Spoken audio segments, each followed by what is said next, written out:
Hey, what's going on, everybody? Welcome back to the Entertainment Enthusiast. And for tonight's show, in case you don't know, the summer movie box office season is actually starting next week.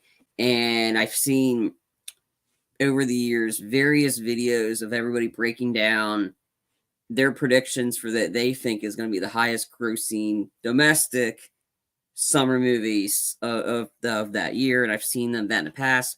Last year, I tried to get involved with it on Facebook, and I did my breakdown, but I never really tracked it. It was kind of a down year. Besides the juggernauts that was Barbenheimer, absolutely just killed the competition. Everything else was doing well, but flopping.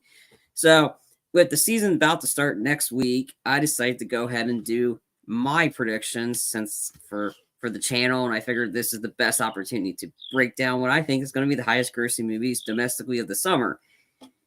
Thing is that this year was tricky because the writer's strike preventing a lot of good stuff from coming out. So this one's tricky. So a lot of my list, it's a lot of kid animated movies because that was just how everything was broken out. Don't worry, there's some good juggernauts. They're going to be on my list. So this one was kind of figuring out like where each one would go and stuff. So, but anyway, I just figured take my crack at it, see where we can go.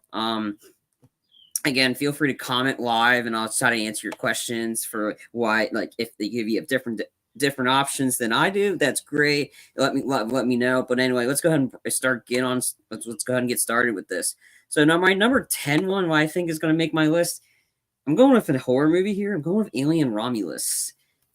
Reason is it's like we haven't had a really good horror movie, like a good alien flick in quite some time.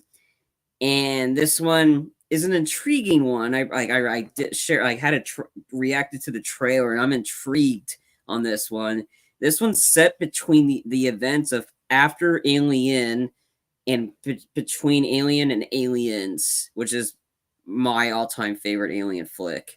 This is like somebody is saying it was like maybe 20 years after the events of Alien, but still a long ways to go before Aliens. Wow, this is during the time period where Ripley's still in cryo sleep. So this is a bunch of new people. I'm intrigued on how. The reason I have this on my list, it's come out in August, which usually is the month where nothing's out here, so it should probably do fine. So yeah, nothing's out. It's the dog days of summer. So, but I figured let me put this on here, just give it a shot because the trailer looked intriguing.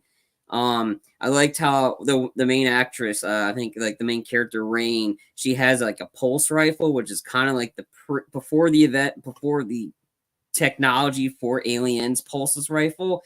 But I mean, it's like it's got the face huggers, it's got all that. Am I gonna see this in theaters? Absolutely not. I'll watch it at home because I don't do horror movies, but it's intriguing and it's coming out in August. Nothing else looks appeasing in that. And if anybody asks The Crow and it's not gonna be on my list, I want that movie to fail, honestly. But I think this looks a lot better, it looks intriguing. And the fact that the director got both information and notes from both Ridley Scott, the director of Alien, and James Cameron, director of Aliens, both had different comments, and they both approved of this flick. So I don't know. It looks intriguing. That's why I figured let's put this on my list. I figured this might do well in the time because it's coming out a good time in August. Nothing's out. It looks a lot better than a lot of stuff that's going to be coming out in August. I know they just delayed Kraven the Hunter, so that's not coming out in August. So it's even less movies. So anyway, number 10, I have Alien Romulus. So we'll see if that one does something. I hope so. But again, it's a long shot. But I figured I didn't see anything else worthwhile, to be honest. Okay, my number 9 got the highly anticipated Bad Boys 4, which is aka Bad Boys Ride or Die. I don't know. I had this on here. Like I figured 9's a good spot for it because I don't know anything else is going to do. Like the other items on my list are probably going to make more domestically than this one. But this one's still coming out. Like it's June, so it's still got a lot of that. I mean, trailer looked great. Yeah, trailer looked great. I'm intrigued on this one. I mean, if you've seen the third one, you're gonna watch this one. So I think 9's a really good spot for this one, but we'll see who might make more, might make less. I don't know. it's we're a little whiles away, but again, just figured I wanted to get Bad Boys on here because I think it's a summer blockbuster action flick. So we'll see. So number 8. This one I was like, I probably had to get this one on there since the last one made a ton of money. Furiosa, which Mad Max Saga, which is the prequel set before the events of Mad Max Fury Road, follows a young Imperator Furiosa, played by Anya Taylor-Joy. You've seen Fury Road. You probably got the gist where this one's coming. I didn't care for Fury Road. I was really hyped for it. I had a lot of expectations for it. And when I saw it, I was bored out of my mind. The only part I liked was Guitar Dude. This one, I don't know, looks more of the same. But I think I figured it was fitting. I had to put this on my list because I think it's going to make money. A lot of stuff I believe is going to make money. I think this one's coming out at a good time. It is coming out probably around, it's coming over Labor Day weekend. So we'll see. This one's probably, I don't know how it's going to do domestically. Let me look up the information for the first one. I forgot how much the Fury Road made. It made about, let me see how much domestically. Sorry, I don't know all this information on the top of my head. But I figure whatever it does is probably gonna do the same, maybe that because it's got that one had Tom Hardy and Charlize Theron. This one has Hemsworth and Anya Taylor-Joy. So this one probably will make about the same, but I'm not 100% sure. But I just wanted to just get an estimate on the box off. I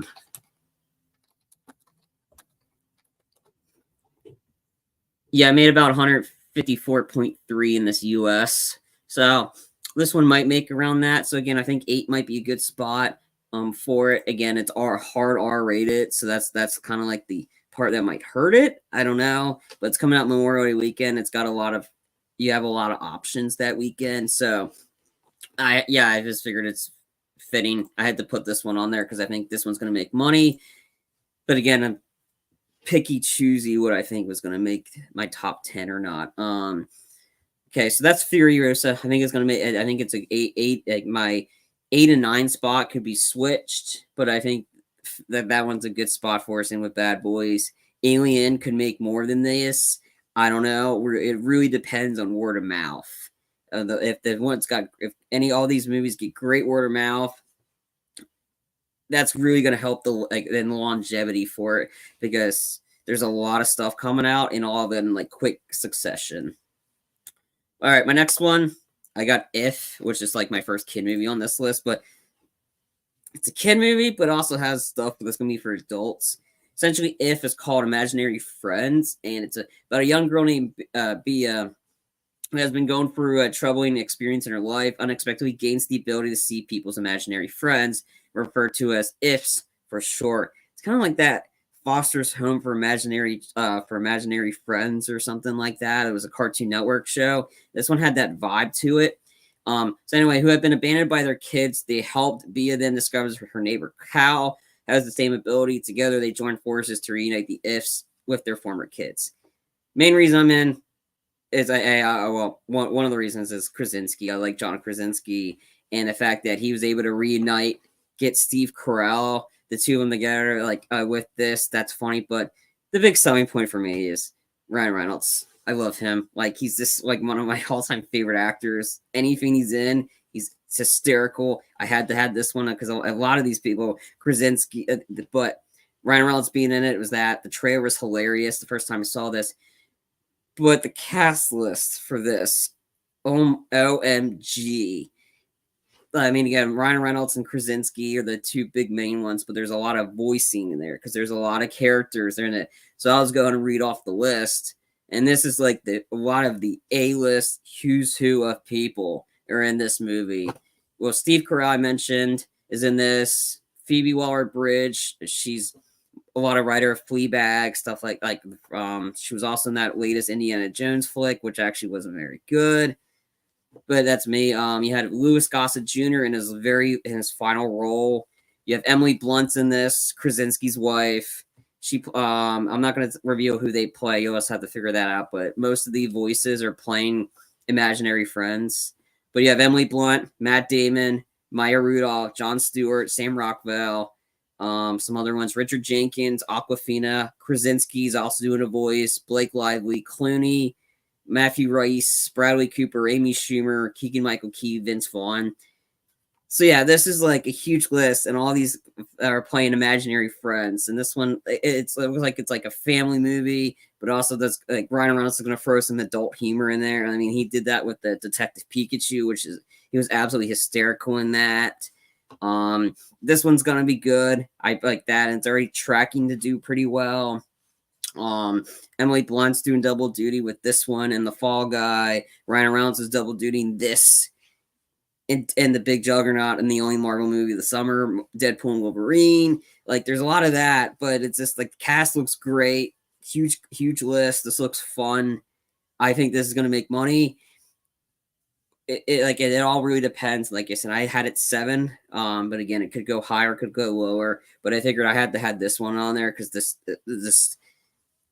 yeah, I just think this is going to make money, and I think that's going to be one of those good ones, like one of the highest grossing ones of the summer. That's why it's on my list. Number 6 is a wild card. I figured I had to get this one on there. A lot of people are talking about this. I think they aired some footage over at the CinemaCon. Yeah, this one's a wild card because I don't know if this one's going to do well or not, but this is the standalone sequel to the 1996 film Twister, which starred Helen Hunt and the late Bill Paxton. Doesn't seem there's any correlation to the first one, so there may not be any need to watch the first one before this one. But this one, the big main person in this is Glenn Powell. He's like, for the guy that played Hangman and Top Gun Maverick, he was also in the latest rom-com hit, Anyone But You. He seems to be the it guy right now. But I think the trailer looked intense. It's PG-13, so it's a kind of like a disaster movie. Those always does pretty well. So yeah, I mean, I figured I just had to get this one on my list. I don't know. Again, compared to anything else that was out there, I figured this was the better option because there was that Quiet Place prequel, and I'm like, I don't know about that. I just figured I'd put this one on there. This is just a wild card guess. Just like kind of like flinging it to the wall to see if something happens with it. I don't know. We'll see. Will this make money? Yeah, probably. Will it not? I don't know. It really depends. It comes out on July 19th. It might do well the first weekend, but I don't think it's going to have many. It might continue to have longevity. But with a Juggernaut coming out the following week, I don't know. Like, again, the timing of that, I just had to put this on there. So it might do well the first weekend, but if it's got great reviews, it should do fine. If it doesn't get reviews, it's going to be absolutely it's going to be destroyed by this guy. It's going to be Deadpool. I mean, it's simple as that. Because that's what happened back in July of 2008. When the Juggernaut, that was The Dark Knight, came out, and they released a sequel to one of the greatest supernatural shows that was on Fox, The X-Files. The movie was good. I enjoyed it. I didn't see it in theaters, but I watched it at home. But with anything coming out, one of that Juggernaut, The Dark Knight, yeah, nothing's going to that. So we'll see. We'll see on this one. I just threw this one on there just to see. Might do well, might not. I don't know. Again, this is just a guess because it's kind of hard to pick out for this summer because there's not much options. So I'm just going with it just to see. My next one I think is going to definitely make money. It's another animated kid movie and it absolutely looks hysterical. It's the Garfield movie. Chris Pratt's Garfield. So essentially it's like he's this channel his inner Andy Dwyer from Parks and Recreation. Like, this looks absolutely hilarious. Sam Jackson's in it. He plays his dad. So essentially the premise, Garfield, the world famous Monday hating lasagna loving indoor cat, is about to have a wild adventure after an unexpected reunion with his long lost father, Vic. Garfield and his canine friend Odie are forced from their perfectly pampered life into joining Vic in a hilarious high stakes heist. Yeah, the trailer looks hilarious. I mean, I had a fun time watching the trailer. It's doing pretty well on the channel. But yeah, this looks hilarious. Chris Pratt doesn't have to do an Italian accent, and also I'm banking off the success that the last movie that was like that he was in was the Super Mario movie, which is absolutely awesome. It's like the was one of the best movies of last year. I'm banking on that. That's why I have Garfield at a solid 5. It's probably going to make more because it's coming off. It's also coming out over Memorial Day weekend. So this one, if it's got great reviews, it's a kid movie, easy success. Easy. That's why I have it as 5. Probably might do higher. I don't know, but I think 5 is a solid placement for this. The movie I have ahead of it's probably going to make more because it's based off like a franchise, and that's Despicable Me 4. I had to have this one on this list easily. The Minions, everybody like this. They always do dominant over the summer. Perfect summer movie. It's a sequel. Love this like the Despicable Me series is just fantastic. I remember when the first one came out, I was working at the movie theater when this came out. I was watching it during my break. Loved it. Loved all the sequences I watched. The Minions were absolutely hysterical. This one, I love and the second one was great. Third one was, I think I loved the third one like a little bit more because they added Trey Parker from South Park. He voiced the bad guy in that, the villain in that one, and he was absolutely hysterical. So this one is picks up is like it's the fourth one. Gru's got a kid. Will Ferrell is in it as he voices one of the villains. It's a solid franchise. It's gonna make money. I think it's gonna easily be number 4. It probably might be a little bit more. I don't know. But I think 4 is solid for this. It's going to make money domestically. It's a kid movie coming out at great times, coming out July 3rd, 4th of July weekend. Nothing else is coming out after that until till Deadpool. Yeah, it's a solid opening for this one. This one's going to make money, and I had to have this one on my list easily because I really like the franchise is just so great, and it's going to make money. Number 3, The Fall Guy. Yeah, if you don't know what this one is, this is based off the 80s TV show, but it's starring the 2 supporting characters from their own respective movies, Barbenheimer, Kitty and Ken, Ryan Gosling, Emily Blunt. The trailers looked absolutely great for this. The chemistry between them promoting it at the Oscars for the stunt category, them going off each other, riffing on each other. Riding on Barbie's coattails all summer long. This looks fun. Stunts galore. This is a tribute to the stunt community.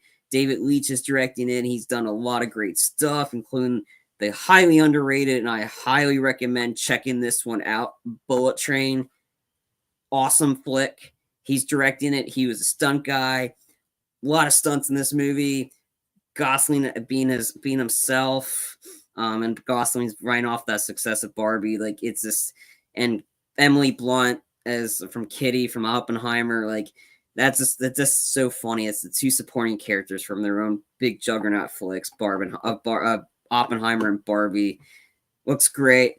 Comes out next week. I've been hearing great things on it. The trailers look great. The promotion looks great. This movie is the definition of a summer blockbuster, and it's starting off in next week. I don't know. Hopefully, this one makes my top 10. I think it will. If it's got great reviews, so far great reviews right now. Hope it does really well. I'm rooting for it because I want to see more of these types of movies. And this is also a tribute to the stunt community. I have it as my number 3. I think it'll make my top 10. I don't know if it'll make it to 3. That would be cool if it did, but it's got some tight competition. But yeah, I had to have The Fall Guy on here. It looks great. I think it's going to do really well. Yeah, I think I had to have this one on here. Just and then banking off the success of Barbenheimer. All right, my number 2, it's another Disney sequel because Disney's had some trouble the last couple of summers about when it comes to animated movies and making box office. This one I'm banking on a sequel. Banking on a sequel of Inside Out 2. The first one is absolutely hysterical. This one's got new emotions showing up. A teenage Riley from unexpected new emotions, anxiety. Yeah, this one is going to do well. I have hope it will, because Disney Animation and Pixar, they need a hit. They really do. Like last summer's Elemental, I watched it. It was, eh. And I don't think it did decent over a while at their certain point, but when it first came out, it didn't do well. This one is based off of something that's not a new idea. It's a sequel. I think it's going to do well. Hopefully it does well enough to be close to my prediction of it being number 2. I don't know, but whatever my list is not going to beat this one. This one's pretty obvious. Yeah, it's Deadpool and Wolverine. Even though it's an R-rated movie, it's a Marvel movie. It's in the MCU. It's Deadpool's first induction into the Marvel Cinematic Universe. Yeah, it's R-rated, but the last 2 Deadpool movies are one of the top 10 highest grossing R-rated movies of all time. Nothing is going to beat this movie at the summer. If something does, I will be shocked, because this one's already got great views so far. The last trailer that's just released is absolutely hysterical. It's essentially going to be cameos galore. It's going to be about 2 hours and 10 minutes, so it's a solid time where you can keep getting these but people are going to go see this movie over and over and over again to pick up on all the cameos and references that are in this flick. Ryan Reynolds and Hugh Jackman are together. They got Logan back in this one as a variant. Deadpool and Wolverine on a road trip. This one looks absolutely that. It's R-rated. It's got everything you love from a Deadpool flick, and it's also got Marvel references. So this is a no-brainer. This is going to be my number one. This is going to be the number 1 movie of the summer, easily, domestically, internationally, because this is the only Marvel movie out this summer. Nothing else is coming out that's going to that. Inside Out 2 might give it a run for its money. Yeah, it might. It's a kid movie, but I think this is on mostly a lot of people's highly anticipated movies of the summer. It's Deadpool. It's simple as that. That's why it's my number 1. It's easy. It was an easy choice. I had to have this number 1 because I think it will be number 1. Nothing else that's coming out this summer would get close to this. This is going to get great reviews. People are going to love it because Marvel needs a hit. Marvel needs a hit. The last time they had a big hit, cool hit was Guardians of the Galaxy Volume 3 last May. This one's going to be their hit because we need Deadpool. Marvel needs Deadpool, and this is a whole way to rue that. And again, trailer looks great. Yeah, no brainer. This is my number 1, and it will be the number 1 of the summer. Simple as that. At least in my opinion.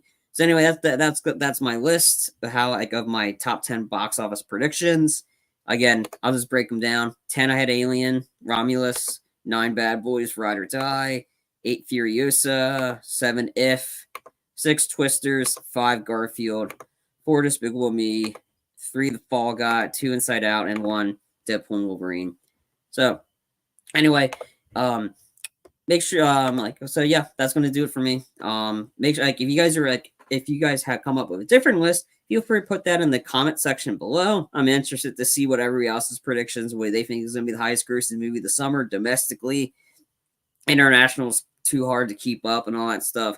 I'll periodically keep doing shows for updates on how my predictions are doing, how the movies are doing, like opening weekend wise. I'll probably follow up the following week with something that's out and just break down how much movie made that. But I'll keep up with it, keep a tracker going, and I'll keep everybody updated on how my predictions are going, stuff like that. But again, feel free to put in the comment section below your options. Hey, what do you think is going to be the highest grossing movie of the year? Do you like my list? Do you not? Is there something I should have had it? Let me know in the comment section below. But also, make sure you click that like and subscribe button. The more people that like and subscribe to our content means, hey, we can do more stuff for you. And also, the more likes we have, that means, hey, Rob is doing a good job here at the Entertainment Enthusiast. And clicking that subscribe button really helps us out here at the Entertainment Enthusiast. Keeps the lights on for us. And to help you out, click that notification bell at the bottom right corner of your screen. That helps you know, hey, we got new content coming out. And also, follow us on our Twitch page at the Entertainment Enthusiast at Twitch. This is where we do a lot of our live streams for gaming content. We like it. So if you want to chat with us live while we're playing the games, like, or whatever games we're streaming, that's where you can like check us out there. But I always download the content from Twitch and upload it here. So you have two different ways to view the content, because Twitch gets rid of our videos pretty fast on Twitch. This way we actually have it for quite some time. But again, if you want to like follow us there live, and that's right for to chat with us live. But again, make sure you click that like and subscribe. And before I go, ask you a quick question: have you been entertained? If not, tune in next time.